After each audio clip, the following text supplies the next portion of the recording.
Practice makes perfect. Here are some of our favorite drills. It's important to know exactly where you're at. You wouldn't start a diet without first weighing yourself to see where you began. We like to do drills that have a measurable outcome or a benchmark so that when you practice them and look back at your score, you can see if you've improved. It's no fun to shoot the same shot over and over again, and it's very frustrating if you keep missing it over and over again. But those are the important shots that we need to work on. Here's a few of our favorite drills. Let's get started. Here's one I like to work on. My coach gave me this one. It's a 6-ball exercise, and you shoot it in rotation, going back and forth across tables, starting with the outside balls. These 3 balls go into this pocket, and these 3 balls go into this pocket.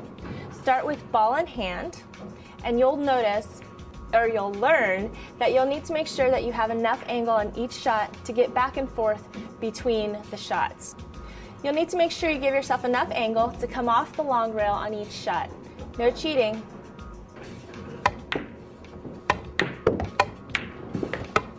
Everybody, this is... So as you'll notice, the most ideal place to be is in the middle of the table. In the middle of the table, you generally have enough angle for each of these shots to bounce off the long rail to get back to the middle of the table again for the next shot on the other side. Have fun.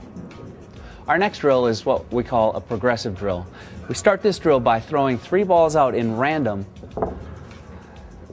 Just let them rumble around and settle, and then start with ball in hand and run these in rotation, 7, 8, 9.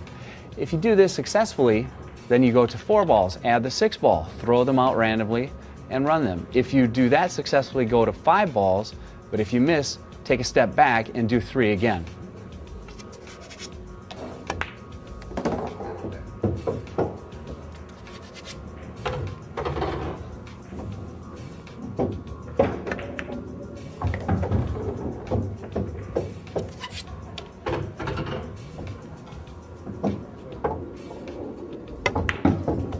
All right, I made my 3, so now I'll go to 4. See if you can get all the way up to 9.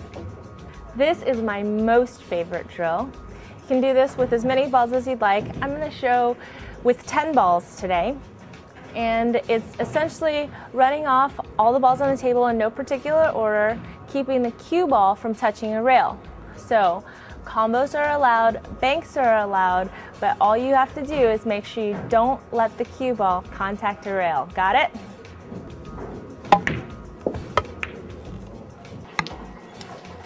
Boost them on to 3rd, show up 4th. So start with ball in hand and make sure you go around the table and get behind the shot you're playing position for. Don't get careless on this exercise or you'll pay for it.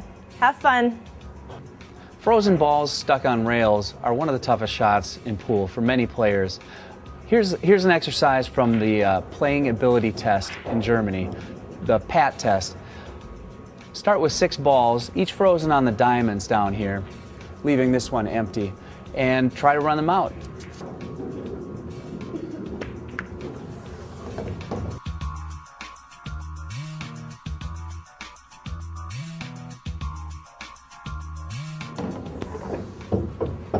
Now, if you run into any balls, that's the end. They don't count.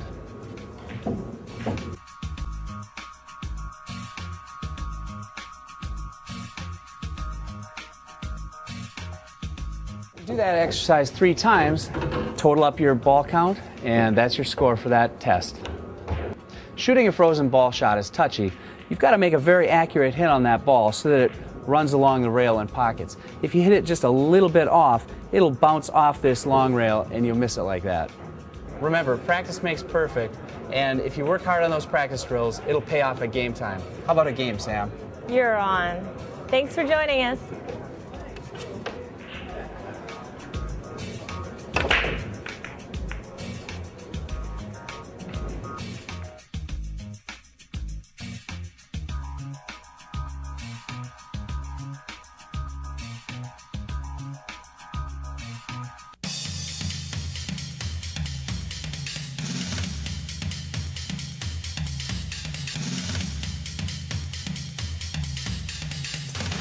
Simona's cloth. Authentic, accurate, always.